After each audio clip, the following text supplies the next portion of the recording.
Hello everyone and welcome back to Chaos Creations. First of all, I would like to apologise. It's been a while since my last video. I've been very busy. I've been doing a lot of cataloguing and sorting out all my piles of grey and putting them into a shelving system so I know where everything is. And also little things like my brand new computer had a problem. This, that and the other, a bit of procrastination, but here I am now.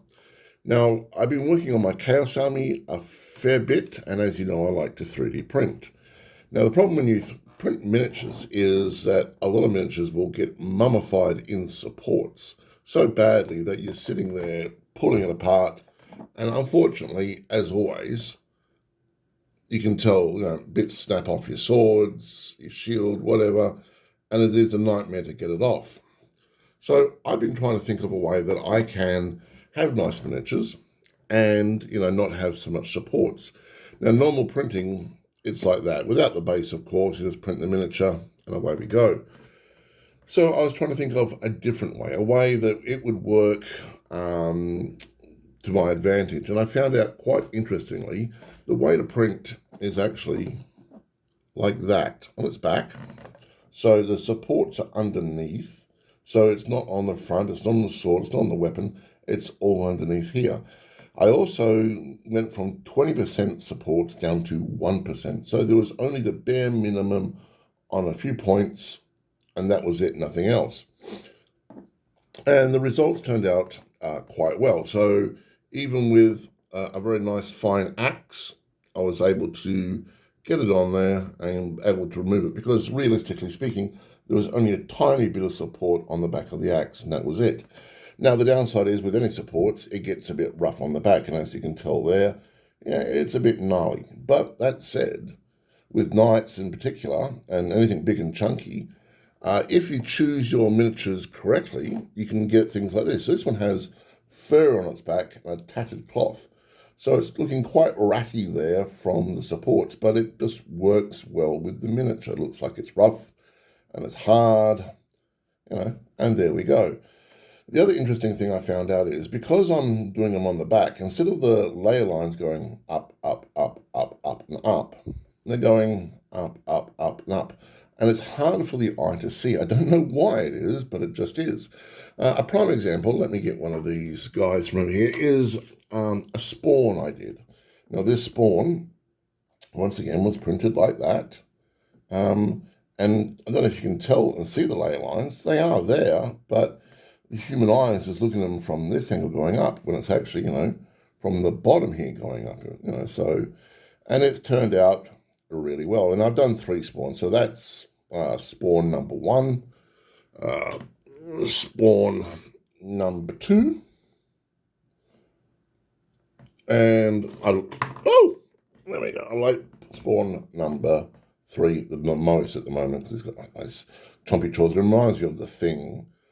Now, these things are all printed out at 0.1 on an FDM printer, and, they've turned out quite nicely. Now, people are going to say to me, well, you can print in resin. Resin's great, and it is. Resin is wonderful to print with, but like me, I don't use a resin printer anymore for obvious reasons, and some people just don't have access to it or don't want to spend money on it. Now, for these 2 armies, these 2 units, it would have cost me about, in filament, maybe $10-ish, if that. Now, the other unit I've got, now this is a nice unit of knights. I'll just bring them forward so you can have a bit more of a better look. I don't know if the camera's really going to be able to see that, but they're quite nice. They're not spectacular, but, they're pretty good for what they are. The other unit over here is a bit more Nurglish, I guess. And these guys are, quite nice. I particularly like them because, they do look quite, Nurgle looking, very easy to paint. And once again, the back is bad, but it's Nurgle. So, big moldy, rotting flesh is just going to go down a treat. And once again, on the battlefield, if you saw these guys, would you honestly think of them, I don't like the detail on them. You're just going to look at them and go, all right, well, I've got, a unit of knights, I've got a unit of Nurgle guys. It looks perfectly normal. Now, the way I got this is actually a lot easier than my normal standard. So all I do is just paint it in black, and then give it a reasonably, well, if not reasonably, a rather heavy dry brush in white. Okay, that's all it is. So black, and then a heavy dry brush in white. And then, because these are knights, I painted them all silver, and then went in there and said, all right, we'll have that red, we'll do this, and a bit of green, a bit of blue, and so forth. And what I left silver, I left silver. And that's it. It's very, very simple. And with these guys, it was the same black with the white, and then I just put a bit of green on there, and a little bit of tan, and a little bit of red, and so forth. But Nurgle, I don't think you can actually go wrong painting Nurgle. It's just all, icky all over. And you can tell there. So there was the supports on that blade, but it makes it actually look like it's rotting and decaying anyway. So it's really a win-win thing, Once again, on the back here, you can see, I don't know if you can see it, I can see it, the little bits of supports and so forth, scratching as I call it. But with a Nurgle, it's perfectly fine. Now, you can do this with any models. Now, so far, all the models you have seen are all done by one person, Duncan Shadow, who you can find on My Mini Factory. Now, Duncan has done a lot of amazing stuff. So he's done these things here, and also the Spawn as well. So Duncan has done some pretty amazing stuff. Duncan Shadow, My Mini Factory, I think they were like Australian for that unit. It was like $13, $14, and same for this. I do get a discount, however, because I'm a member of his tribes on My Mini Factory. So everything on Duncan's list I get at half price. And you can do the same too if you wanted to. So that's essentially a very quick and easy way that you can build up ranks of an army without spending a small fortune on miniatures. Now, I have been thinking for a while now of doing a classic Warhammer Army, Warhammer Warband, a unit. So if you're old like I am, you'll remember miniatures like this, which is like a Slaaneshi sort of champion. And also this one, that was as a Khorne warrior, if I remember rightly. And these came out when I was a younger man. Now, these are all from like the realms of chaos, and they bought out, I think, like 40 of them in total. I have been thinking about doing a unit just of these. So slowly but surely building up my collection of maybe, I'd like to get 30 in total of all these old metal warriors. Now, if I remember rightly, these were supposed to be more like champions. You'd have like a champion in your unit. But scale-wise, well, they're a little bit smaller these days than the normal guys. So scale creep is going to make them look quite small. So I think a unit of just them alone would be perfect.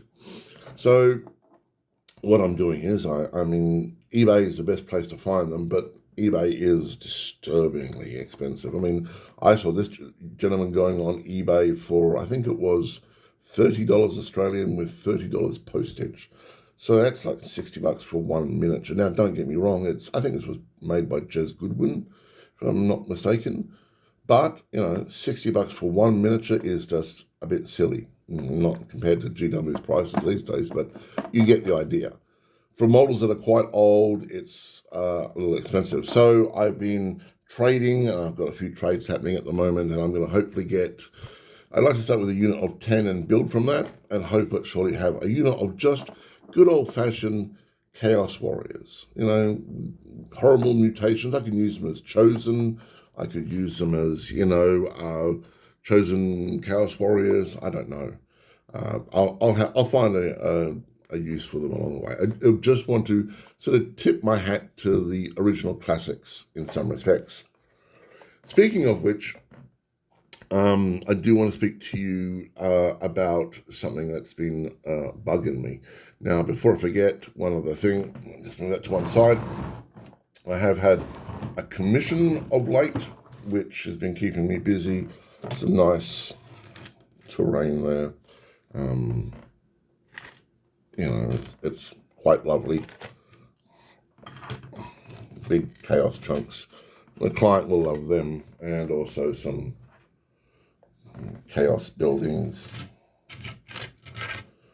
And there's like 5 or 6 of these in different various stages of, and he wants them very sort of ornate looking, which is fine. Client wants, client gets, as the old saying goes. Where's another piece? There's another piece. Very pretty.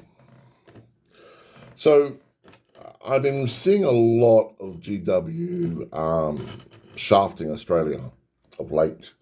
And I'm seeing the fact that we're getting things around about 6 weeks after the rest of the world gets it. So let's see, it's been 5 weeks since the Orc box set got released. I think it comes up for pre-order in Australia next week or the week after, so that'll be 7 weeks. And also things like the Dark Oath. The Dark Oath came out last weekend in the rest of the world, and Australia won't get it for another 6 to 8 weeks, according to what I've been told. And as always with Australia, we will be paying an absolute premium. So I think the price was $380 for the box set, which is a little expensive, I might add. However, if you're in Australia, there is a way that you can get that box set cheaper than GW and faster. And I'm quite shocked by it myself. And the answer is scalpers. Scalpers on eBay. So the box set for Dark Oath at the moment on eBay is going for Australian $270, I think it is, so almost $100 less than GW will be selling it at the local store, and I think postage is like $20. So you're still getting it cheaper than your local GW store, but you're buying it on eBay and you'll get it quicker. So, if I've got to wait 6 weeks for Dark Oath for my Chaos Marauders, but I can buy it on eBay cheaper and I get it before it's even on pre-order here in Australia, why wouldn't I go to eBay and pay a scalper? They think they're getting an absolute small fortune by for $270, and they more picked it up for $180 or something.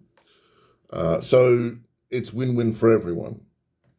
So if you're in Australia, I would strongly suggest you start looking and saving a few scalpers on eBay, because you'll get it quicker and you'll get it cheaper than GW.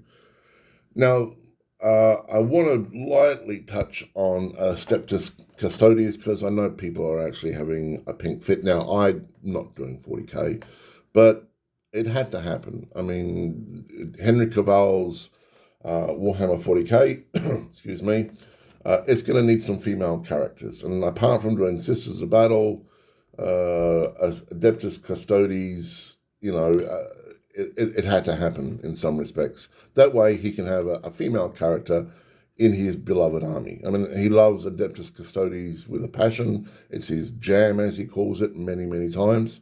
So it's going to happen. Also, the fact is, the original writer for that novel in particular, or the story, did say that in 2019 he would love to have some female Custodes put into the game, because he has all these stories that he would love to put out there. But, GW are the ones paying the bills, and they've said no. Fair enough. Apart from that, I don't have much to tell you. There is some good news for Old World players, Orcs, Beastmen, and some of the humans from Age of Sigmar. Oh, and Skaven, Orcs, Beastmen, and some of the humans. So about 3 armies are going away from Age of Sigmar and will be converted to the Old World. Now, they are bringing Skaven out in a whole new lot, which is great. More new Skaven miniatures. I have no problems with that whatsoever. Beastmen will be coming to the Old World, so we'll be getting a lot of those miniatures for the Old World now. Orcs I don't really play, but I'm sure Orc players for the Old World will like it as well. Age of Sigmar, I have tried many times to get into it. I just couldn't do it. It broke my brain. I guess I'm an Old World player through and through.